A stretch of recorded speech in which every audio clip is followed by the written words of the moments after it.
হাতের লেখা সুন্দর হওয়া খুবই জরুরি। সুন্দর না হলেও অন্ততপক্ষে লেখাটি পরিষ্কার পরিচ্ছন্ন বোধগম্য হতেই হবে। বিশ্বের সবচেয়ে সুন্দর হাতের লেখা কার রয়েছে জানেন? এই লেখা দেখলে একেবারে চমকে যাবেন। ছাত্রছাত্রীদের জন্য ভালো পড়াশোনা করার পাশাপাশি হাতের লেখার যত্ন নেওয়াটাও বিশেষ প্রয়োজন। যদি পড়াশোনায় হাতের লেখা মুক্তোর মতো সুন্দর হয় তাহলে তারা সকলের দৃষ্টি আকর্ষণ করতে সক্ষম হয়।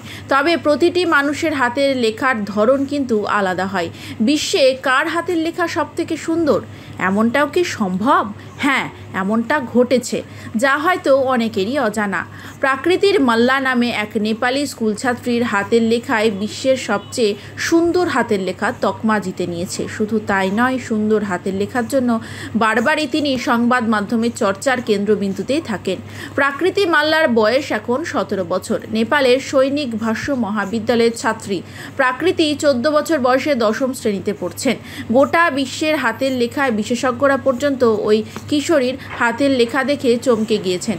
নেটিজেনদের মধ্যে অনেকেরই বক্তব্য, কাগজের ওপর প্রাকৃতির হাতের লেখা দেখে বোঝার উপায় নেই সেটি হাতের লেখা নাকি কম্পিউটারের টাইপ করা হরফ। বিশেষজ্ঞদের দাবি, প্রতিটি অক্ষরের মাঝে সমান দূরত্ব রাখেন প্রাকৃতি, কোথাও সামান্য কম বেশি নেই তার লেখায়। নেপালের এক ব্যক্তি সেই লেখার ছবি তুলে পোস্ট করেছিলেন। তারপরেই সোশ্যাল মিডিয়ায় ভাইরাল হয় প্রাকৃতির লেখা। মুহূর্তে ভাইরাল হয়ে যায় এই লেখার ছবি। গোটা বিশ্বের নেটিজেনরা পোস্ট দেখে লাইক কমেন্ট করতে থাকেন। রাতারাতি জনপ্রিয় হয়ে যান প্রাকৃতি ও তার হাতের লেখা। প্রাকৃতির হাতের লেখা সকলের সামনে আসার পরে হাতের লেখা দেখে বিশেষজ্ঞরাও রীতিমতো বিস্মিত। প্রাকৃতিকে নেপালের সশস্ত্র বাহিনীর তরফেও পুরস্কার দেওয়া হয়েছে। এই সুন্দর হাতের লেখার অধিকারী মেয়ে প্রাকৃতি মোল্লা দেখতেও তেমনই সুন্দর ও ফুটফুটে। প্রাকৃতি সংবাদ শিরোনামে উঠে এসেছে তার সুন্দর হাতের লেখার জন্য। শুধু তাই নয়, তার হাতের লেখা নিয়ে শুরু হয়েছে নানা রকম পরীক্ষা নিরীক্ষাও।